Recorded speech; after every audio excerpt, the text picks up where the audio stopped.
가했을 가능성이 있다는 거를 이야기를 해주는 거고, 손상이 가했을 가능성을 이제 이야기를 해주는 거고요. 12번도 마찬가지죠. 옆구리 심한 통증으로 왔는데 일단 자궁 절제술을 받았고요. 오른쪽 난관, 난소 절제술이라는 거는 그렇게 중요한 포인트는 아니에요. 근데 여기서 오른쪽에 CV 테타니스가 있다는 거고 복부 쪽에 이상은 없다는 거고요. 그러면 상처 쪽은 문제가 없다는 뜻인데 잔뇨감은 없었고 횟수도 정상이었다. 그러면은 일단 방광 쪽은 아닌가? 어쨌든 CV 테타니스가 있다는 거는 그쪽을 봐야겠죠. 한쪽만, 오른쪽만 있으니까. 그러면 얘네가 요관은 괜찮은가? 이거를 확인을 해봐야 되니까 여기에서는 정맥 깔때기 조영술이 답이 되겠죠. 그 다음에 13번도 마찬가지입니다. 여기 보면은 오른쪽 옆구리 통증을 호소했고요. 복강경으로 자궁 절제술을 시행을 받았었고요. 소변 검사에서도 혈뇨가 있대요. 그죠? 소변에 뭔가 문제가 있는 거고요. 수술 전에는 특이사항이 없었다는 거죠. 근데 수술하고 나서 지금 뭔가 합병증으로 이런 게 생긴 거고, 정맥 깔때기 조영술을 했더니 오른쪽, 그쵸? 하이드로네프로시스가 관찰되고 있어요. 그래서 이거는 결국 유레터가 막혔기 때문에 위쪽이 늘어난 거죠. 그래서 이거는 이 조치는 방광경화 요관 카테터, 요관을 넣어줘서 거기를 넓히는 거거든요. 그러면 그 길을 만들어주는 거기 때문에 소변을 밑에 쪽으로 내려보낸다, 이렇게 생각하시면 되겠습니다. 이거는 요관이 막혀 있다는 거기 때문에 폴리를 넣거나 방광에 폴리를 넣거나 해도 아무 소용이 없죠. 이거는 요관 쪽으로 카테터를 넣어줘야 되는 경우입니다. 14번 문제는요. 이거는 IP 리가먼트를 얘기를 하는 거고요. 이거는 그냥 IP 리가먼트가 오바리안 안터리 바로 옆에 있어요. 그래서 이거는 그냥 난소동맥 체크만 하고 넘어가셔도 돼요. 모르셔도 됩니다. 15번 똑같은 문제고요. 16번은 이거는 월경통에서 아주 가끔 나오는 문제인데, 월경통이 너무 심한 경우에 우리가 막 OC도 써보고 NSAID도 써보고 하잖아요. 근데 이것저것 다 했는데도 안 돼서 너무 심하다 그러면은 신경절제술을 하기도 하거든요. 근데 그 신경절제술을 해야 되는 부분이 유테로세이크랄 리가먼트예요. 그래서 그거가 어디냐, 위치가 어디냐라고 물어보는 거고, 그거는 4번 위치로 알고 계시면 될 것 같습니다. 일단 1번은 umbilical fold라고 하는 부분인데 요거 모르셔도 되고요. 그 다음에 2번은 라운드 리가먼트, 요거는 알고 계시겠죠? 3번은 브로드 리가먼트라고 하는 부분이고요. 딱 어떤 포인트가 아니라 그 부근을 다 브로드 리가먼트라고 생각하시면 되고, 5번은 여기서는 유레터를 이야기를 하고 있어요. 그 다음에 17번에서는 이거는 라운드 리가먼트를 인디케이션 하는 거기 때문에 4번으로 알고 계시면 되겠고, 난소 옆에 뭐가 하나 더 가는 게 있다 그러면은 그거를 라운드 리가먼트라고 생각을 하시면 돼요. 그리고 요즘에는 18번 같은 뭐 이제 신경이라든지 이런 문제 거의 안 나오기는 하지만, 이거는 넓적다리 안쪽이랑 오른쪽 다리를 안쪽으로 모을 수 없다. 이거는 그냥 예전에 해부학 문제 이런 데서도 가끔 나왔겠죠. 그렇죠? 이거는 옵츄레이터 너브라고 생각하시면 되겠고요. 그 다음에 19번은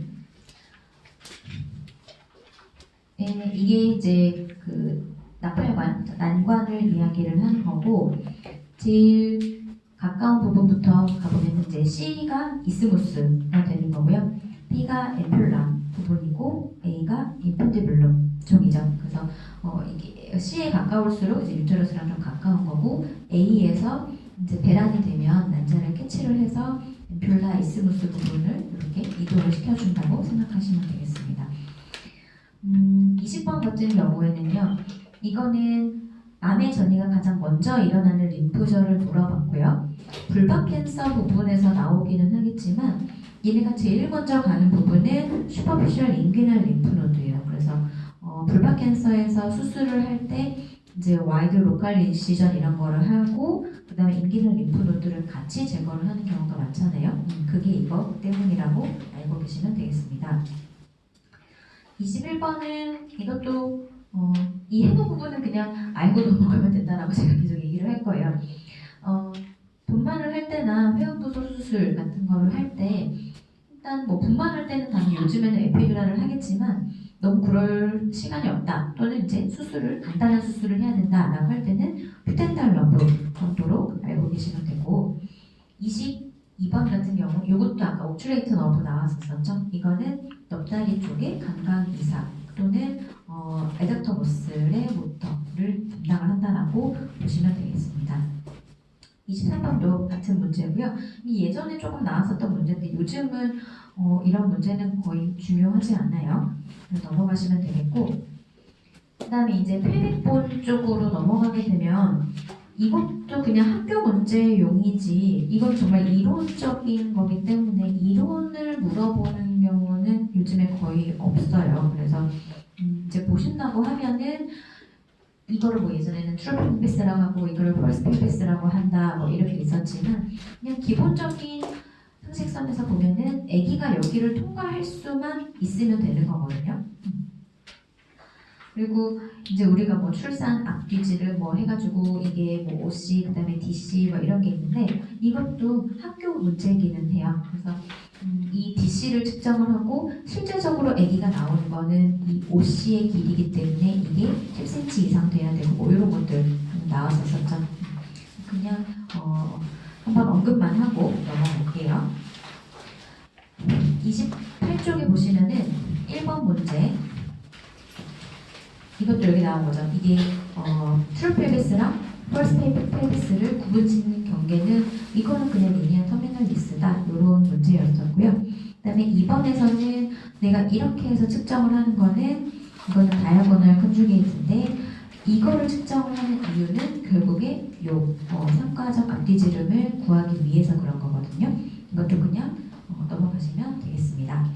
3번도 이거는 인상적인 의미를 갖는 앞뒤지름은 뭐냐라고 했으니까 OC 1번을 하시면 되겠고 4번도 OC가 어디게? 라는 문제니까 T번을 얘기를 하면 되겠고 그 다음에 5번에서 여기가 지금 측정을 하는 부분이 DC잖아요. 측정치가 13이면 OC는 여기서 1.5 정도를 뺀다 라고 되어 있죠. 1.5에서 2 정도를 빼니까 문제는 11에서 11.5 OC 길이는 그 정도 되겠다라는 문제고 이것도 그냥 학교 시험 문제 정도로 생각하시면 되겠습니다.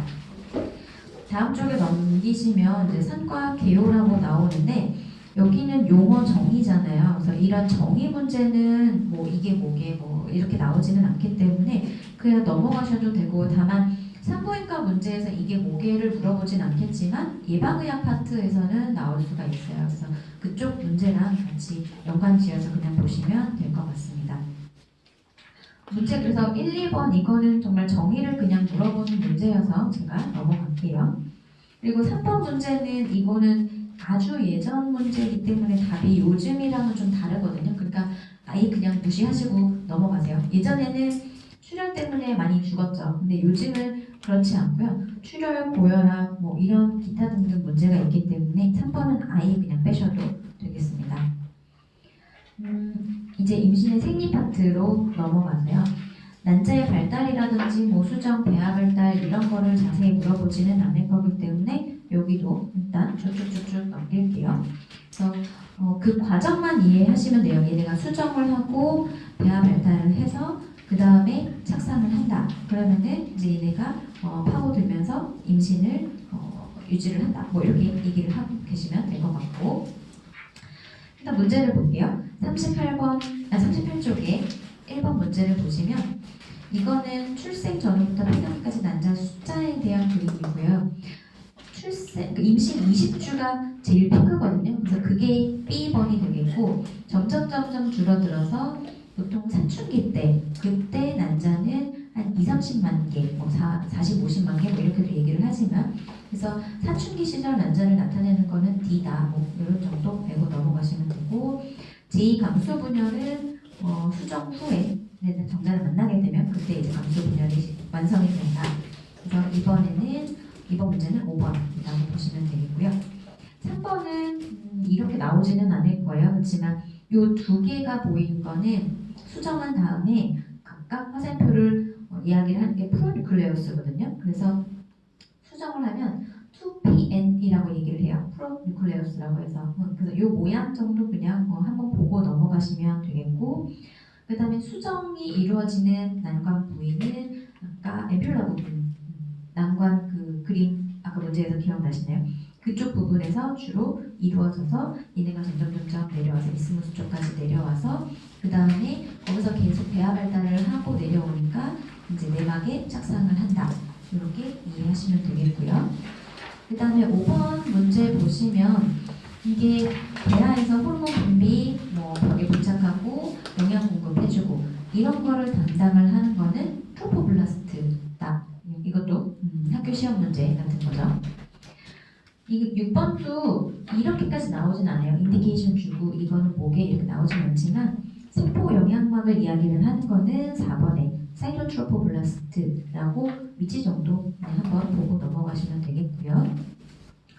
7번은 배아기랑 태아기 요거는 조금 달라요. 그래서 수정 후 8주를 기준으로 배아기랑 태아기를 구분을 짓는다 정도로만 알고 계셔도 되겠습니다. 우리가 흔하게 말하는 임신 몇 주라고 하는 거는 최종 월경 시작일로부터거든요. 그러니까 그렇게 따지면 이거는 10주가 되는 거예요. 그 다음에 이제 태반하고 태아막을 보겠습니다. 태반은 아기한테 영양분을 공급하는 중요한 구조물이라고 봐야겠죠. 그래서 여기에서 어떤 능동수송이라든지 촉진 확산 이런 것들을 통해서 엄마랑 아기 사이에 가스라든지 물질들을 교환한다라고 보시면 되겠고, 그 다음에 태아막 부분 43쪽에 보시면 이건 진짜 옛날 문제이기는 하거든요. 그래서 일단 용어들이 조금 헷갈릴 수 있어서 제가 여기다가 그냥 적어 오기는 했어요. 이게 진성탈락막이라고도 하고 벽쪽 탈락막이라고도 해요. 그래서 데시디아 베라랑 데시디아 파리에탈리스는 같은 용어로 생각을 하시면 되겠고, 이거는 캡슐라리스잖아요. 그러니까 피막, 탈락막이라고 생각하시면 되고, 엑소잖아요. 이게 밖이라는 뜻이죠. 그래서 체감, 박함이라고 얘기를 하고요.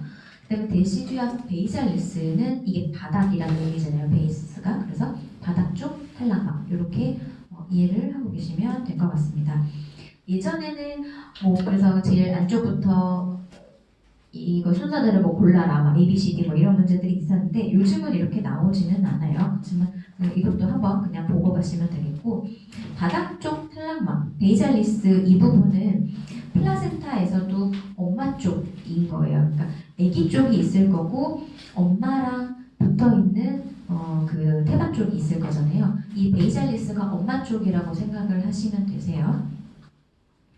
자, 1번 이게 체감 박 1번 문제 체감 박강과 피막 탈락막 어렵죠. 그렇죠? 캡슐라리스랑 엑소콜로믹 캐비티 사이에 있는 구조물이라고 하면은 여기서 보시면은 얘랑 이 까만 요 체감 박강이랑 요 사이니까 얘가 여기에 보시면 이렇게 육모들이 있는 거예요. 그래서 코리오닉 블라이를 이야기를 하시면 되겠고, 나중에 우리가 그 CVS라고 해서 코리오닉 블라이 샘플링 하는 문제 나오잖아요. 그렇죠? 암니오센테시스 하는 거 말고 11주에서 한 13주 사이에 보는 거는 이 부분을 채취를 하신다라고 보시면 될 것 같아요. 이번 문제 이런 게 옛날 문제인 거죠. 그렇죠? 막 가나다라 해서 막 순서를 골라라라고 하는 건데 이거는 그냥 3번이에요. 그래서 태아에서 가까운 구조물부터 바깥쪽으로 간다라고 하는 거니까 일단 안쪽에 양막에서부터 출발을 해서 그 다음에 육모막 코리오닉 블라이를 지나서 캡슐라리스를 갔다가 캐비티 갔다가 이제 제일 엄마 쪽이 아까 파리에탈리스 벽 쪽이니까 요거는 이제 파리에탈리스다라고 보시면 되겠습니다.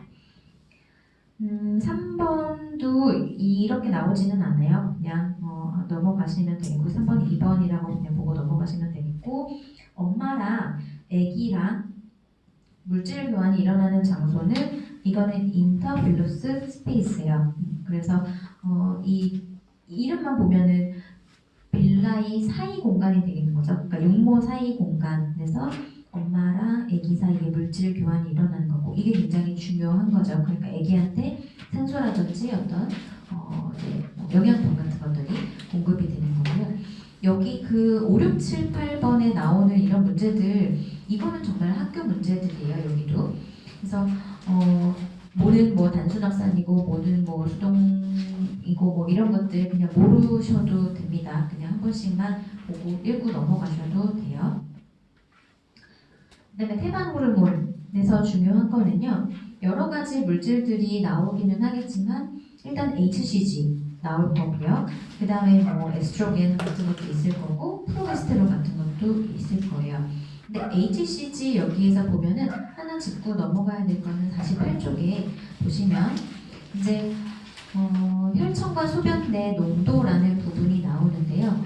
여기에서 2배 수치에 도달하는 시간이 1.4일에서 2일 정도라고 되어 있죠. 근데 이거는 임신 초기에만 해당이 돼요. 그러니까 얘네가 베타 HCG 우리가 보통 보는 게 무한정으로 계속 올라가는 건 아니고 한 9주, 10주 정도까지만 올라가다가 그 다음에는 떨어지거든요.